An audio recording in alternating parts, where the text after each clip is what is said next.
Hi. വീട്ടിൽ ചാരുപൊടി ഒന്ന് അലങ്കരിക്കാൻ തീരുമാനിച്ചു. സത്യത്തിൽ ചാരുപൊടി നമ്മൾ ഉണ്ടാക്കുമ്പോൾ അറിയാമല്ലോ, പൊതുവെ ഒരു നാടൻ ശൈലിയൊക്കെയാണ് അതിൽ ഉപയോഗിക്കാറ്. പണ്ടൊക്കെ മരങ്ങളാണ്, പക്ഷേ ഇന്നൊക്കെ അത് പിന്നെ കോൺക്രീറ്റിൻ്റെ ഒക്കെ വെച്ചിട്ടാണ്. പക്ഷേ അങ്ങനെ തീരുമാനിച്ചപ്പോൾ ചാരുപൊടി ഉണ്ടാക്കി. കോൺക്രീറ്റിൻ്റെ തന്നെയാണ്, പക്ഷേ ഒന്നത് അലങ്കരിക്കാൻ തീരുമാനിച്ചു. അത് ആലോചിച്ചിട്ട് കുറേ ദിവസങ്ങൾ അങ്ങനെ പോയി. അപ്പം എങ്ങനെ അലങ്കരിക്കും? ആ ഇടയ്ക്കാണ് ചെറിയ കയറിൻ്റെ വർക്കുകൾ ഞാനിങ്ങനെ നേരിയ തോതിൽ അവിടെ ഇവിടെയൊക്കെ ആയിട്ട് ചെയ്തിട്ടുണ്ടായിരുന്നു, വീട്ടിൽ തന്നെ. അപ്പം ഞാൻ വെച്ചത് കയറൊന്ന് വെച്ച് പിടിച്ചു നോക്കിയല്ലോ. അത് ആലോചിച്ചിട്ട് കുറേ ദിവസങ്ങൾ അങ്ങനെ പോയി. എന്നാൽ പിന്നെ അത് നടന്നിട്ട് തന്നെ കാര്യം, അത് നടത്തിയിട്ട് തന്നെ കാര്യം എന്നുള്ളതിനെക്കുറിച്ച് ചിന്തിച്ചപ്പോൾ യെസ്, അത് ചെയ്തു. കാണണ്ടേ? ചില പ്രോസസ്സുകളുണ്ട്, അത് ഞാൻ വഴിയെ പറയാം. പെട്ടെന്ന് നമുക്ക് തീർക്കാം. ഇത് ഏതാണ്ട് ഒരു 2 ആഴ്ചക്കുള്ളിൽ ചെയ്തു തീർത്തൊരു സംഭവമാണ്. തുടക്കം കുറേ അങ്ങോട്ട് വൈകി, പക്ഷേ ചെയ്ത് കഴിഞ്ഞ് തീർന്നപ്പോൾ മനസ്സിലുള്ള സന്തോഷം. ഒന്ന്, സ്വന്തമായിട്ട് ചെയ്തു. 2, ചാരുപൊടി സാധാരണ ഉണ്ടാക്കാൻ ഉപയോഗിക്കുമ്പോൾ അല്ലെങ്കിൽ അതിന് വേണ്ട ആ ലെവലിലൊക്കെ നമ്മൾ നോക്കുമ്പോൾ ഒരുപാട് കാശ് ചിലവാകുന്നതാണ്.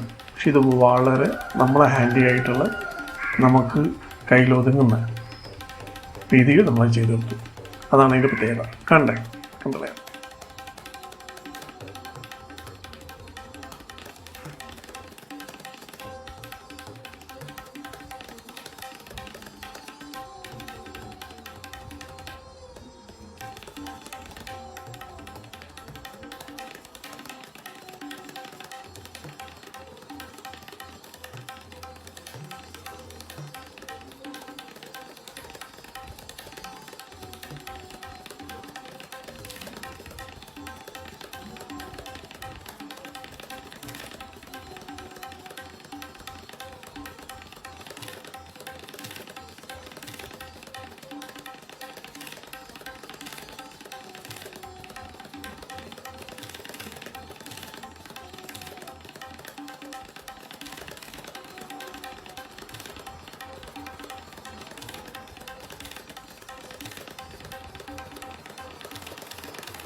So finally, if you look at it, it looks really good, I think.